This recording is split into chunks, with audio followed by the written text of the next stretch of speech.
இது என் பொண்டாட்டி சுடுறது அவர் எப்படி சுட்டுருக்காரு லூஸு ஒன்றும் சுட தெரில அவளுக்கு. ஆனால் நான் சுட்டதை பாருங்க புசு புசுன்னு இருக்கு.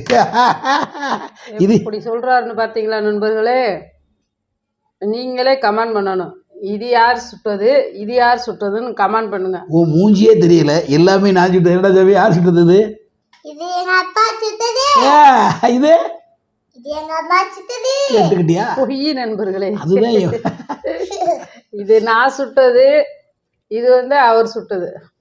பத்தியாடா எது நல்லா இருக்குன்னு கமெண்ட் பண்ணுங்க. சேட்டையை பத்தியாடா சேட்டையை பத்தியா மதுமா? எங்க அப்பா சுட்டதா நல்லா இருக்குன்னு சொல்லுவாங்க. அப்பா சுட்டது உண்மையை சொல்லுது, இதோ. பொய் சொல்லாமல் சொல்லுது. அப்படி சொல்லு. இது உண்மையில் அடுத்த உழைப்பை நம்ம திருடக்கூடாது. இது என்னுடைய மனைவி சுட்டது. புசு புசுன்னு வந்திருக்கு. Disc disc disc. ஆஹா மதுமா, அருமையான ஒரு பழைய கத்திரிக்காய் கூட்டு நண்பர்களே.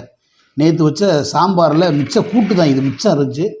ஓகேவா? சாப்பிடு சாமி, சாப்பிடு. இந்த கூட்டு வச்சுக்கோ. இன்றைக்கி இதுக்குன்னு நம்ம தயார் பண்ண முடியாது நண்பர்களே.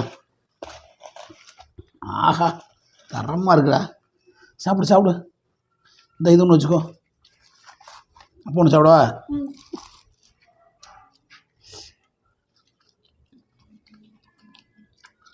நண்பர்களே செம்ம டேஸ்ட்.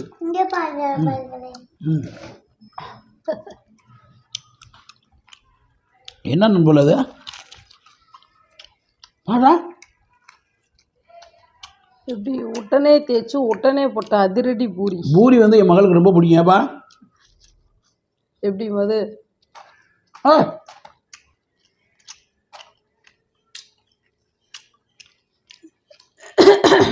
உண்மையிலே தொட்டுக்கிற எதுவுமே தேவையில்ல, அவ்வளோ டேஸ்டாக இருக்கு. இந்த பூரிக்கு ஒரு கோழி காலம், ஒரு சிக்கனம், ஒரு மட்டன் சுக்காவும் இருந்தால் அவ்வளோ பிரமாதமாக டேஸ்ட்டாக இருக்கு. ஒன்றும் இல்லை, திடீர்னு பண்ணது நண்பர். பாப்பா கேட்டாங்க, அப்படி பண்ணியாச்சு. அது நான் கஷ்டப்பட்டு தேய்ச்சேன் பூரி மாதிரி. யார் கை பூரி மாவா இருக்குன்னு பாருங்க நண்பர்களே. இங்கே பாருங்க அடையாளம், அவர் தேய்ச்சாராம். அப்பா கை கழுவிட்டாங்க. பத்தியா இதுதான் இந்த மனசுதே மதுக்கு எப்பயுமே. இந்த மனசுதே மது. ஆட அப்புறம் முடி விடுவான். மது பொய் பேசுனேன்னா அடுத்து பூரி கிடையாது. பூரி கட்டாதே ஒரு 2 பேத்துக்கு பார்த்து ஆத்தே